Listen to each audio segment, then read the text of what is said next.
di Jambu, yaitu mengisi bahan bakar, aftur dan segala catering.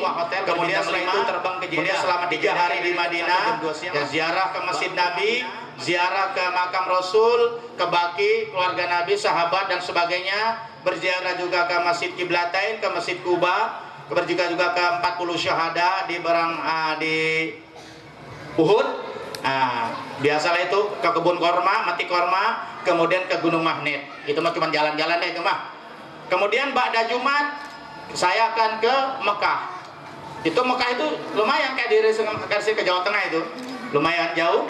Ke Mekah udah berpakaian ihram karena melakukan umroh. Umroh yang pertama wajib, yang kedua nanti sunnah. Kemudian masuk hotel yang paling mewah, alhamdulillah tahun ini dapat, yaitu Hotel Jam-Jam Tower. Keder bekal gitu ya, liftnya terlalu banyak, 36 tingkat berapa itu. Alhamdulillah orang kampung masuk hotel berbintang 5. Nah ya, alhamdulillah ini gratis, Allah yang bayar, Allah yang bayarkan. Alhamdulillah. Saya ditanya, Pak Ustadz kok 7 kali umroh gratis terus, wiridnya apa? Wiridnya cuma surat Al-Hajj ayat 27. Kok saya ngamalin? Sungguh-sungguh enggak angin-anginan Pak Ustadz. Yakin, ragu-ragu, pantas kamu kagak berangkat.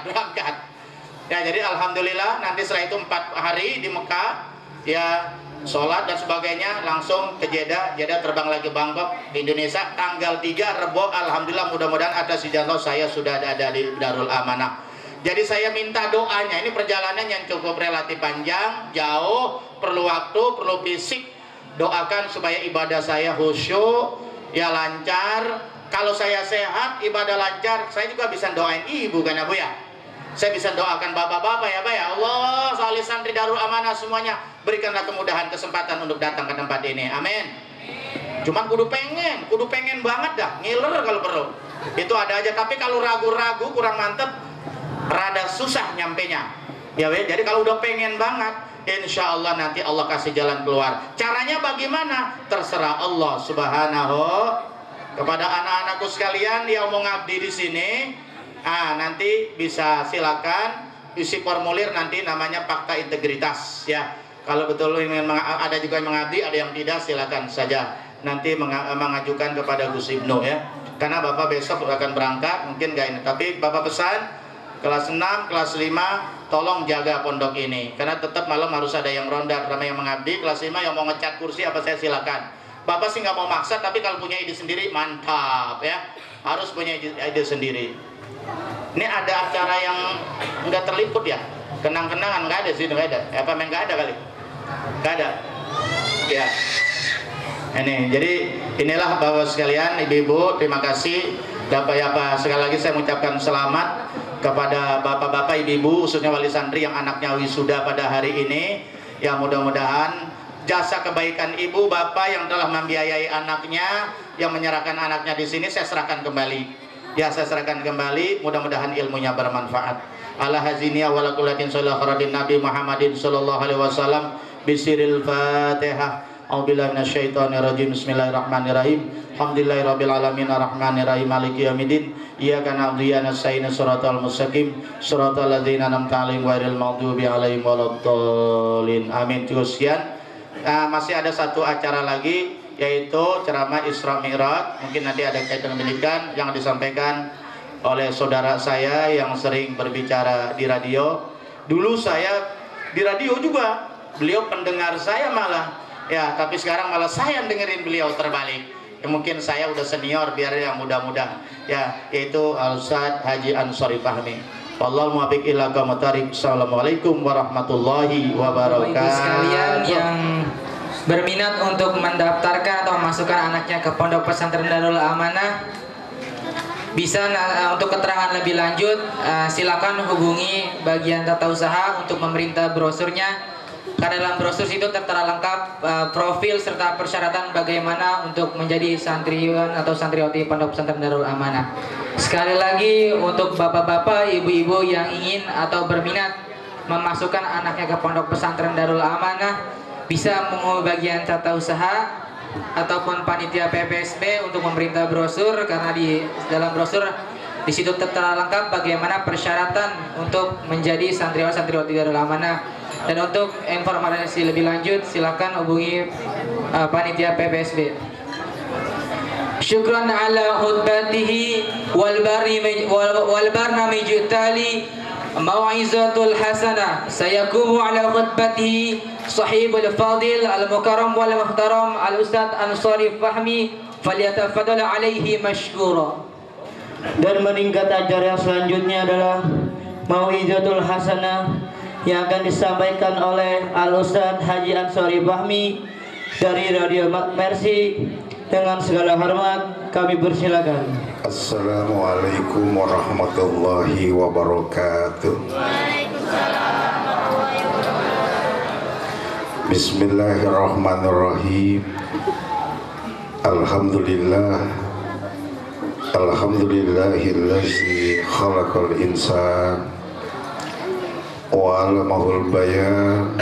Asyhadu an la ilaha illallah wahdahu la syarikalah wa asyhadu anna Muhammadan abduhu wa rasuluh.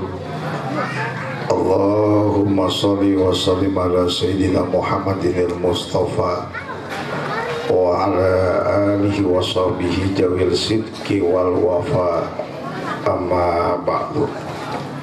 Qala Allah ta'ala fil Qur'anil Aziz, a'udzu billahi minasyaitonir rajim. Bismillahirrahmanirrahim. Wa iza masal insana duruda'ana lizanbi aw qa'idan aw qa'iman falamma kasabna anhu durrahu malakal biaduna ila turin masahu. Hadratul kiram, akhinal fadil mudirul am Mahad Darul Amanah, Syekh Kiai Haji Dr. Andes Asmuni Al-Khaitami beserta keluarga besar Darul Amanah, Al-Mukarram Al-Ustadz Nur Halim, para asatidzah, para guru-guru pondok pesantren Darul Amanah, para orang-orang tua saya di sini, bapak-bapak hadirin, ibu-ibu hadirat yang insya Allah dimuliakan Allah Subhanahu wa Ta'ala. Amin ya Rabbal. Hadirin dan hadirat yang saya hormati, saya bukan ceramah.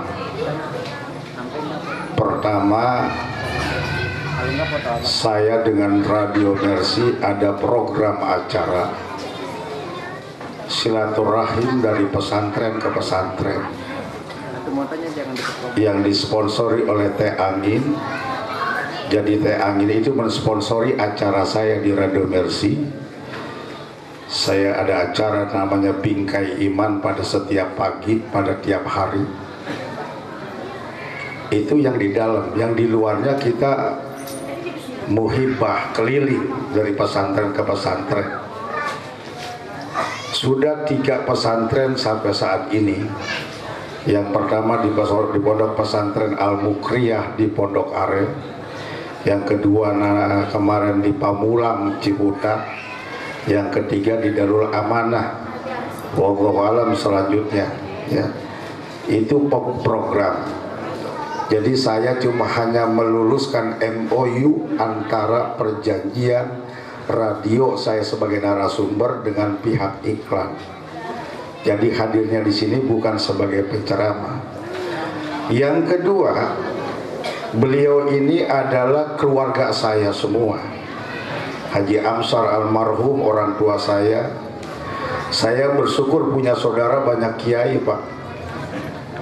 Kiai Haji Asmuni Al-Haitami saudara, Kiai Sumarno Safi'i saudara, Imam Saroni saudara, semuanya kita masih kerabat, masih saudara. Dan ini usulan saya supaya Radio Mercy dan Teh Angin datang ke pondok pesantren ini karena saya tidak setiap saat bisa ketemu sama beliau. Kadang-kadang lebaran pun kita ketemunya di jalan. Karena beliau sibuk, kita juga sibuk. Kadang dia datang ke rumah karena masih orang tua saya, masih saudara. Jadi ini sekedar menggugurkan kewajiban. Bu, apa sih yang dilihatin? Hah? Ini orang sini semua apa wali murid? Bayangan saya 3.000 orang. Insya Allah, amin ya Rabbal. Tadi sudah disampaikan oleh Kiai bahwa lika-liku pondok pesantren, karena pondok pesantren adalah bengkel assembling memperbaiki jiwa seseorang. Saya nggak bisa gambarkan kalau seorang anak kita dididik di luar pondok pesantren. Yang masuk pondok pesantren aja belum tentu jadi orang benar, betul nggak? Yang masuk pondok pesantren, di pesantren banyak orang yang mencuri, yang nyolong, banyak anak santri. Karena orang tua kadang-kadang salah, anaknya udah bandel kagak bisa diurus, dikirim ke pesantren. Itu salahnya di situ tuh. Seharusnya anak yang bandel, susah diurus, kagak mau sembahyang, bapak ibunya yang nangani. Makanya Al-Bait Madrasatul Ula, rumah itu sekolah yang pertama. Sebelum anak masuk TK, masuk SD, sekolah pertamanya rumah. Siapa gurunya? Ayah dan ibunya. Tapi anak yang bisa baca Quran, kemudian punya talenta, bisa kemudian akhlaknya bagus, kirim pesantren biar supaya menjadi ulama. Kita pada salah nih. Anak udah main judi, main burung baru dikirim. Memang benar sih, tujuannya untuk memperbaiki akhlak. Tapi kita aja orang tuanya nggak mampu, apalagi orang lain. Walaupun aturan pondok pesantren, maaf ya, seperti apa yang kata Kiai tadi, semua pesantren rasanya hampir sama. Anak santri tahajud wajib hukumnya, bukan tahajudnya wajib. Tapi anak santri tidak tahajud, digundul malahnya. Saya ngerasain itu begitu. Dari jam 2 sampai subuh anak santri itu bangun tahajud. Tapi ibu jeleknya kita, jam 2 bangun tahajud, subuhnya 5:30. Di santri nggak ada Pak begitu. Habis subuh santri wajib ngaji kitab sama kiai. Sampai kapan? Sampai 6:30 sampai jam 7. Kemudian dia sekolah, dia mandi, dia makan, dia sekolah sampai jam 12. Sholat zuhur santri wajib berjamaah. Selesai sholat zuhur ada kursus bahasa Arab atau kemudian dia ngaji kitab. Ada istirahat, datang waktu asar, kemudian selesai asar ngaji sampai kemudian lalu menjelang maghrib. Ada olahraga, ada makan sore, kemudian sholat maghrib berjamaah, habis maghrib ngaji lagi, habis mengaji kemudian sholat isya, habis isya ngaji lagi, begitu terus berputar. Begitu aja masih nggak jadi orang bener tuh. Apalagi yang sekolahnya agamanya sisa waktu. Kita kan kagak bangga sama sekolah agama. Coba dah, kalau sekolah unggulan yang SPP-nya sekian juta itu nggak muat Pak. Saya ceramah di Rawamangun Pak, ada sekolah unggulan, anaknya tukul pada sekolah. Saya tanya berapa SPP-nya 1 bulan? 7 juta. 7 juta sebulan. Tapi mereka penuh, kenapa? Gengsi. Anak kita di SD 77.000 3 bulan nunggak. Beda Pak karakternya. Tapi bukannya masalah disiplin begitu, ada nggak nilai agamanya? Kalau kemudian sekolah unggulan nggak dapat, kita cari SD pilihan. SD pilihan nggak dapat, terpaksa masuk SD biasa. SD biasa nggak dapat, terpaksa masuk madrasah. Itu pun terpaksa. Masuk madrasah terpaksa. Kalau ditanya orang tuanya nggak bangga. Anak lu masukin kemana? Daripada kagak sekolah. Daripada kagak sekolah. Terus masukin kemana? Gue masukin ke Madurusa. Kalau orang kemudian didik agamanya sisa waktu, sisa kemudian pilihan, mana mungkin anak menjadi orang benar. Tapi kalau kemudian kiai sudah ngomong begitu, sudah titahkan kepada para santri, maka yang tidak mungkin jadi mungkin. Saya dapat ilmu dari Kiai Haji Nur Ali, Pondok Pesantren At-Taqwa Bekasi. Ketika saya ngaji Nahjul Balaghah kepada beliau, beliau pesan kepada saya, Ansori, ilmu walaupun dikit asal dirawatin. Apalah artinya ilmu banyak kalau kemudian gak dipakai? keluar dari pesantren akhlaknya tidak berubah, dikit rawatin, insya Allah jadi orang. Tuh Kiai Nur Ali ngomong begitu tuh. Dikit rawatin, tahajud rawatin, kemudian duha rawatin, kalau perlu duhanya 12 rakaat tiap hari. Orang gondrong kan biasa duha 12 rakaat, biasa ninggalin, iya kan?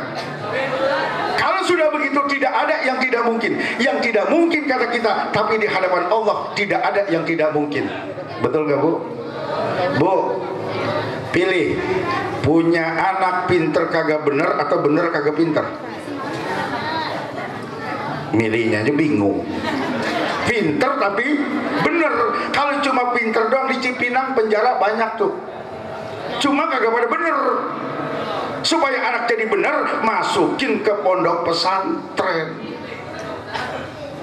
Ini kadang-kadang anak baru pesantren baru 2 hari, emaknya udah nangis mulu. Baru 2 hari. Memang apa? Tega sekarang gak apa-apa. Kenapa? Mereka memang harus di situ. Nanti suatu saat bukan gak mungkin anak tambel ban, anak ojek jadi kiai, bukan gak mungkin. Beliau bilang, bapaknya seorang petani, bapak saya juga seorang petani, bapak saya seorang pedagang. Tapi kan orang bilang, biar bapakmu maling, asal lu jangan jadi maling. Tuh si Ucok tukang tambel ban, Pak biasa ngomong, biar bapakmu jadi tukang tambel ban, asal lu punya pabrik ban. Kan gitu kan? Nasib orang tua, nasib anak harus lebih baik daripada nasib orang tua. Allah maha membolak-balikan hati manusia, yang tidak mungkin jadi mungkin. Pak, ada di dalam surat Maryam. Surat Maryam surat keberapa Bu? Hah? Pokoknya Maryam dah. Surat Maryam ayat keempat. Ada satu kisah Nabi Zakaria alaihissalam. Nabi Zakaria berdoa, ketika beliau berdoa usianya 120 tahun. Istrinya 80 tahun.